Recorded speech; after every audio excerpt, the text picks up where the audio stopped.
Last week, when I was working my shift at the local museum, something happened to me. Something that can only be described as an unspeakable horror. I will try and recount it to the best of my ability, although I already feel the shackles of suppression pulling on the memory, trying to bury it as down deep into my subconscious as possible.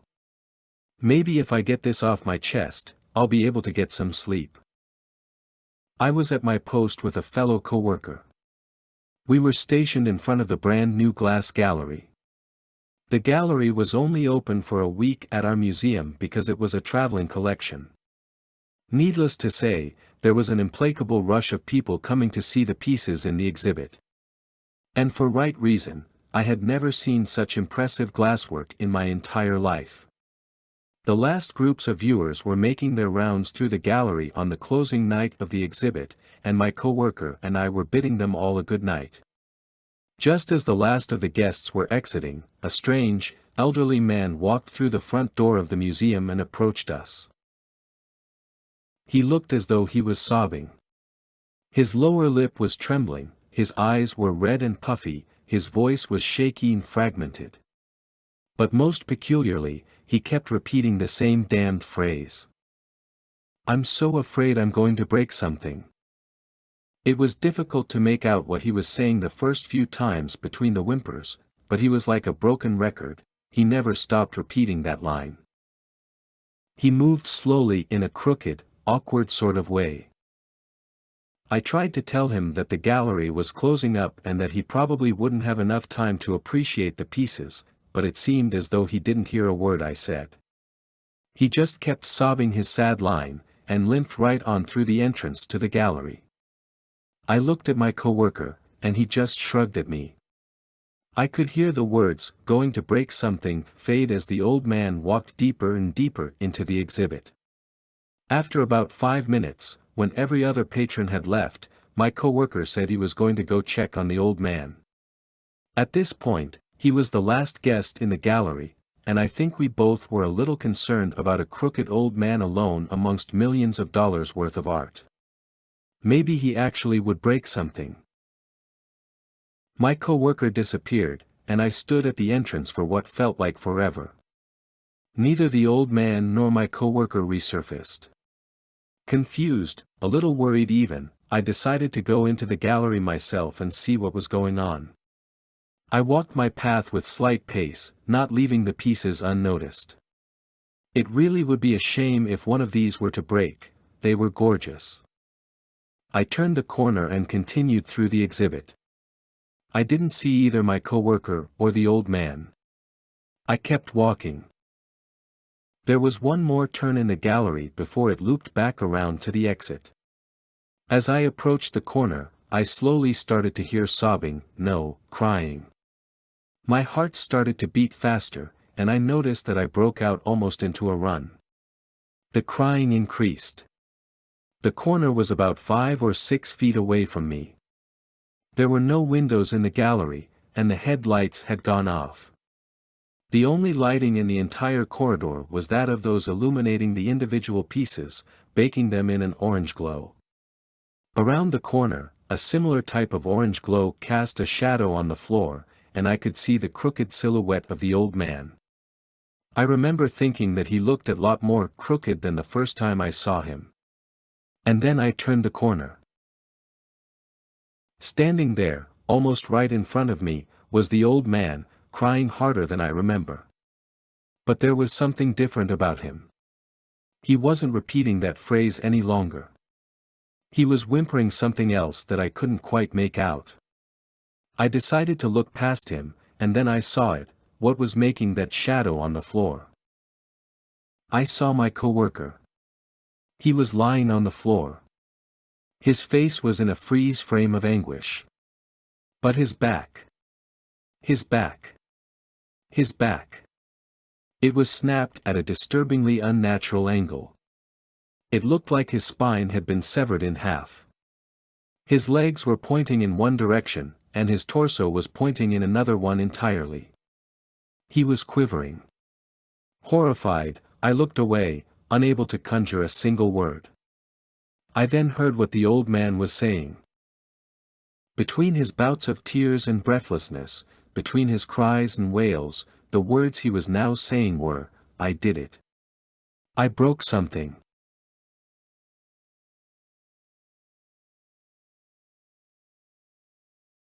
So my grandfather recently died, not unexpectedly might I add. At 81 he had a good run. Anyway, my mum and I had to go to his house and grab anything we wanted to keep before the cleaning crew came in to clear it out. During the process of searching through his bedroom, I came across his box of military stuff, most of which belonged to his father, my great-grandfather, who had died in the Second World War. I had fond memories of this box. My granddad would tell me stories about the photos and letters inside. How much was truth I can't say because he wasn't in the war, nevertheless it kept me entertained as a young kid. As I began to look through the box, the memories came flooding back, every letter and trinket reminding me of his story, until I came to one letter.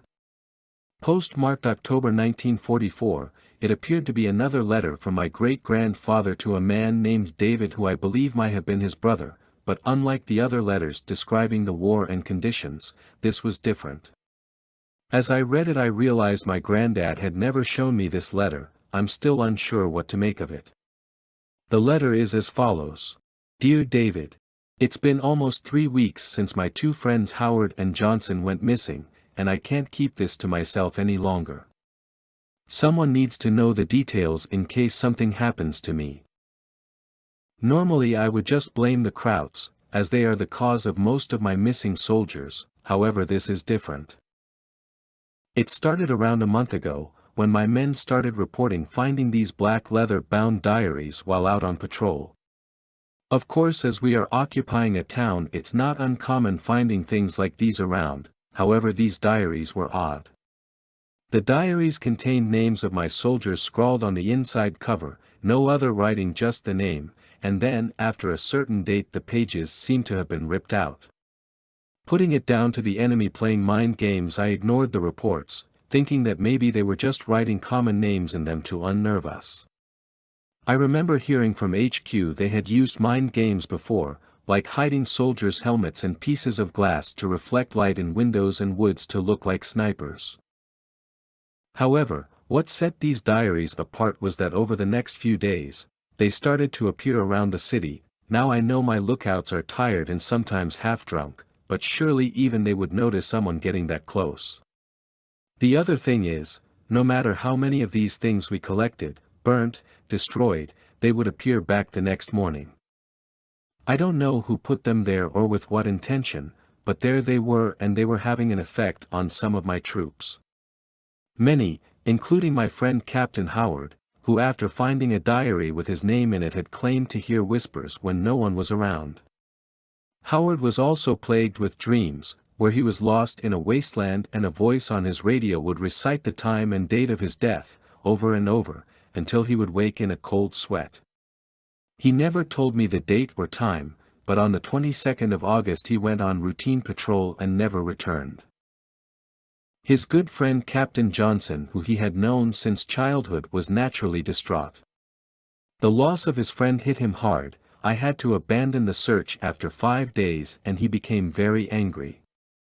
At this point he must have felt the only thing to do was continue the search himself, as he was seen leaving the city the same day with a rifle and standard issue kit. 3 days later around dusk, a lookout spotted a figure walking out of the thick fog that had come down during the day. He had returned, but something was different. His eyes were vacant, he had pale skin, he had none of the kit he left with, apart from the ripped and blood-stained fatigues, whose blood remained a mystery as he had no visible injuries and wouldn't speak. He just followed me, like a small child. He refused food and water. I say refused, it was as if it was foreign to him, like he'd forgotten what to do with it. Over the next 24 hours he did strange things. He broke every mirror in medical area he was kept in and drew all the curtains, preferring to sit in the dark. I insisted 2 men watch over him. A couple of days later, I awoke to one of my men banging on my door around 5 a.m. "Sir, there's been an incident," he said. I arrived the medical area around 5:15 a.m., a crowd had gathered around the house that was our makeshift medical area, all staring at the blood still dipping from blown-out main window. I walked inside through the recently broken door. Inside it looked as though someone redecorated using machine guns and body parts. There had been a fight, bullet casings littered the floor, as did the remains of my men. He was nowhere to be found. Had he escaped the fight? Was he taken away? All I know for sure is, the day after he disappeared, so did the dairies and the fog. Then one morning, after no patrol finding a diary for just over 2 weeks, I was presented with one found on patrol that morning. I could tell from the patrolman's expression before I even opening it, and there it was, smeared in black ink on the inside cover. I quickly flicked to the back. The last page was October 15th. Today is October 14th. Charles.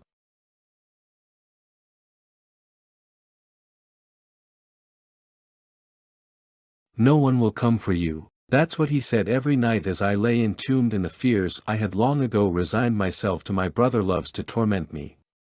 He always has. He's always taken great pleasure in my fear and misery. His idea of fun. When I was 3 years old, I vividly remember every night, at around 9 o'clock, my mother would tell me it was time for bed. She would tuck me into the bottom bunk of an old steel, self-assemble bunk bed. She would kiss my forehead before saying good night, turning the light off and leaving the room, closing the door tight. As I lay staring at the dim light of the room, taking in the various silhouettes of the furniture, I would hear the springs of the top bunk creak and give. I would close my eyes and silently cry, knowing my brother's cruel game was about to begin. Every night was the same. My brother would growl at me in his malevolent croak about all the pain and misery awaiting me. No one will come for you. He would begin. No one will save you when I take you down to the other place. I would lie there. My body cocooned in a catatonic terror, only able to silently weep and listen as my brother would describe the various tortures he had thought up for me. Like breaking all my bones one by one so slowly that, by the slow deliberate snap of my last rib, my fingers would have already somewhat healed, allowing him to start again and again, forever. He would tell me that one day he would deliver on his threats, but for now, it was more fun to just tell me what he had in store. My brother loves to torment me. So yeah, this was my childhood up until I turned 7. My father decided that it was time to get rid of the bunk beds. He had bought them when my mother was pregnant. We live in a small flat in London, not a lot of room at all. So when my mother told my father she was expecting twins, my brother and I. My mother says he was so insane with joy, like a hyperactive child on Christmas Eve. He went out to the bed store that day and bought that damned steel bunk bed, saying it was the perfect solution for our lack of room. Even though he knew the bunk bed wouldn't be used until we were at least 2.5 years old, he had our bedroom fully decorated and furnished, complete with bunk bed 2 months before we were born. I say we, sadly my brother died whilst my mother was giving birth, so I should say before I was born. I don't know much about what happened exactly. I'm very hesitant to ask my parents, as the mention of the subject sends the two into tears, and well, it's just not spoken about in our home. I can't believe how well I still remember those days. I'm 27 now. I've got my own little flat, an okay job and a beautiful collection of sleeping pills. I'm taking a whole bottle tonight. I'm going to finally sleep tonight. He's not going to keep me awake tonight. Oh God, I miss that bunk bed. At least when he had the top bunk, I couldn't see him. My brother loves to torment me.